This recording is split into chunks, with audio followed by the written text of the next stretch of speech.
can I put this in a nice term?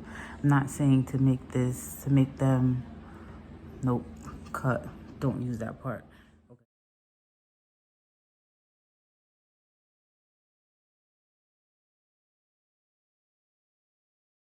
That's pretty loaded. How much time do I have? Well, if I can choose just one lesson, you know, in this world, they're bound to be prejudged, or there's going to be people who call them names or hurt their feelings due to their own inadequacies. I just want my children to know that they are more than enough.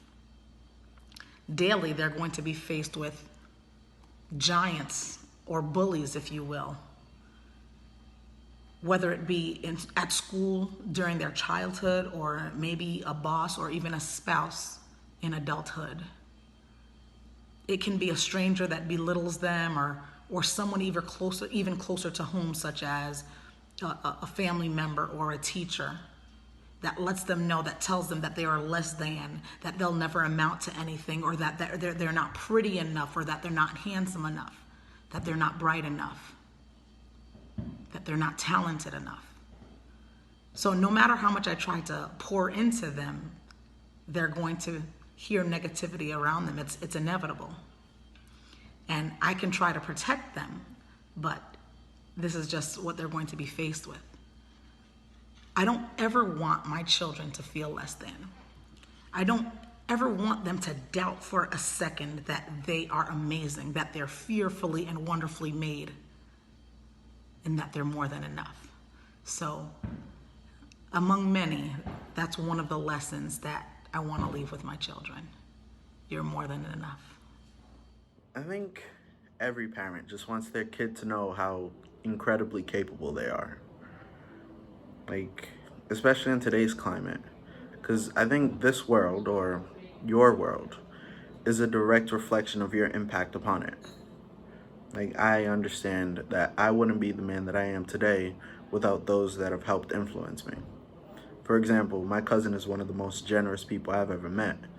And watching him has helped me realize that I need to become more selfless and more open.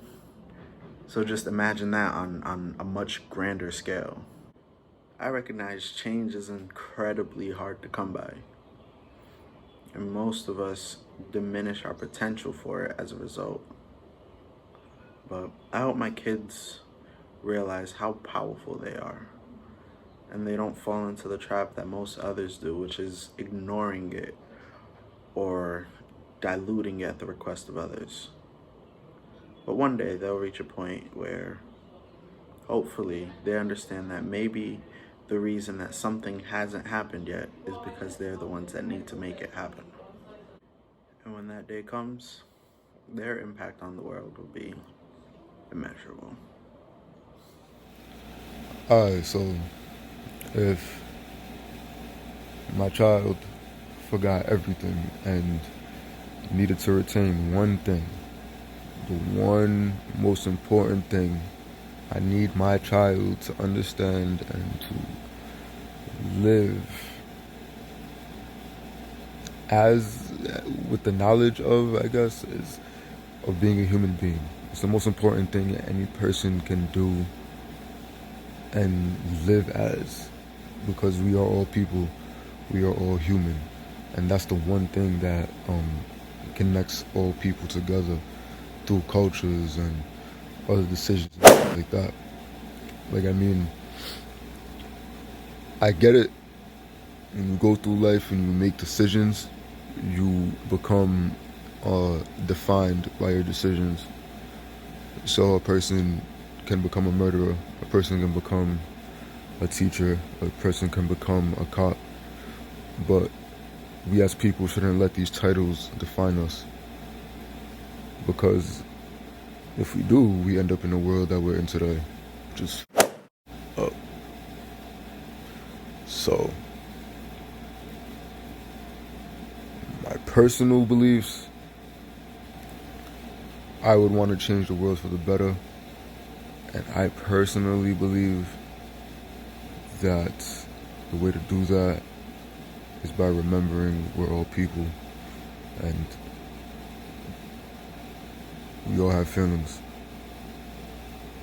And I know where my feelings come from, so I have to understand why the other person's feeling comes from. And when that happens, the world's a lot easier and just way more vibes, man. Back to vibes, bro. Alright, yo. What's the one thing that they remember? And I would say not to judge other people. Like if people come to you, or even your friends, family, anyone, just if they come to you and they trust you, they feel comfortable around you to open up and to be who they really are, and they feel comfortable enough or safe enough to do that in front of you, just let them do it. Don't cast any judgment. Just let them be them, because that's probably the only, or you're the only person that they could be themselves around and feel okay and feel safe. So just don't judge anyone. Don't belittle anyone. Don't make anyone, I feel like that's more than one thing, but it's all the same. But just don't belittle anyone. Don't make them feel less than a person because you don't agree with the way that they're living their lives, or you don't agree that they like to wear pink instead of purple. Like, who wears pink? Ew. No, let them wear their pink. Let them be great. Let them be fabulous. It's not affecting you. And just to quote a good friend of mine, he's always saying this, and I swear I'm going to put on a t-shirt for him, but besides the point. He always says, what you eat don't make me. It's the truth. It's like what you're doing in your life isn't going to affect me or hurt me. So just let people live. Let people vent to you. They're not coming to you to ask for an opinion. They're not coming to you for advice. They just want to be heard. They just want someone to listen. So just let them be who they are. Just don't judge anyone because they choose to do things different from the way that you feel is normal. So that's just the one thing, one lesson I would love for my kids to remember. Just let people be who they are. Don't judge. Just be a listening ear if you have to be. Just let people be who they are. Okay, so I'd like for her to understand the importance of consistency, because with that alone, she'll understand that it's not that you're naturally bad or good at something. It's that if you stay consistent and work hard, like work really hard, you can be as good as you want to be at anything in life, period. Thank you all so much for tuning in to the first episode of Speak Your Piece. Let us know if you agree, disagree, or just want to share your truth in the comment section down below. While you're down there, also tell us if there's any other questions you want tackled. Next episode is going to be on screen once it's uploaded, and we have so much more planned for the channel, so subscribe so you don't miss any of it. As always, may your truth never be silenced, and stay blessed, fam.